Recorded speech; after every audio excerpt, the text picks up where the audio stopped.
Hello, everybody. I just want to talk about John Harbaugh, the new coach of the New York Giants. He had his press conference today, and a few things stood out to me.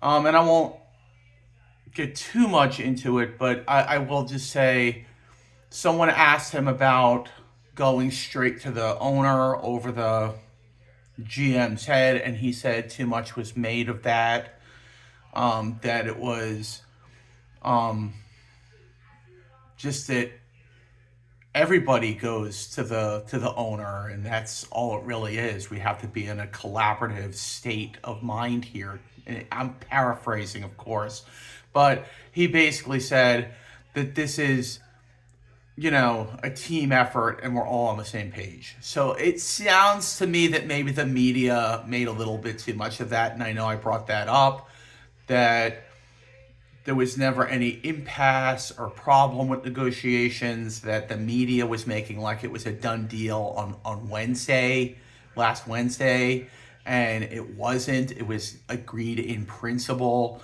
and that they had to negotiate a deal, kind of like Andy Reid did with Kansas City. Took him about 2 days to negotiate. Well, it took Harbaugh about 3 days to negotiate. It was normal negotiations. So I think a lot too much was made of that. And also, to anybody who thinks that there was some kind of an impasse, that these weren't normal negotiations or something, just remember this. Just ground this to this level. That basically, um, the first coach to get signed out of the whole bunch of coaches, head coaches, was John Harbaugh with the New York Giants. We came out of the gate running, immediately got our guy, and we were the first team to get a coach. Now, yes, we did have a little time ahead of the teams that were in the playoffs and got knocked out either first round or second round, but we got our coach first. So, how much of an impasse or problem with negotiations could there have been if we were the first team to get our coach? So, that is just some things I was thinking about, with this press conference and with the process that went down. Now, as for how he looked in the press conference, very put together, very professional.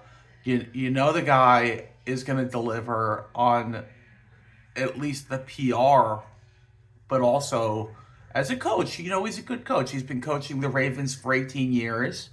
Um, so not only on a PR level is he going to deliver, and he's going to be professional, and he's going to be put together, but also on a coaching level, he's most likely going to be a great coach. Um, and whether that translates into championships, wins, whatnot, we'll just have to wait and see. He's got 5 years to do something.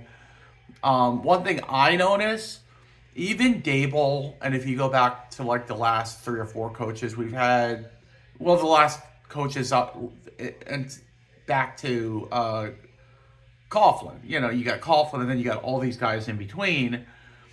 None of them looked as professional in their press conference, in my opinion, as did John Harbaugh. So he looked absolutely awesome. And it's hard for me to find videos. I would put it in the description if I could find it. But it's hard to find videos of I saw a piece, I think it was on CBS, but I'm not sure, of John Harbaugh and his family are all huge um, Civil War buffs, history buffs, whatnot, and my family is too. So I think that's really cool, and that's not brought up enough when people talk about John Harbaugh, is his love of the Civil War. And I wish I could find this CBS footage. Um, I'll keep looking. If I find it, I'll put it in the description of this video or future videos. But yeah, I'm really excited. I think this is a really good hire. And like I said, we were the first to get our coach. We were the first to get our coach. So how bad could negotiations have been if we got our coach? Okay, that's gonna be it, guys. Have a great day. It's gonna be a short video, and may the force be with you, and God bless.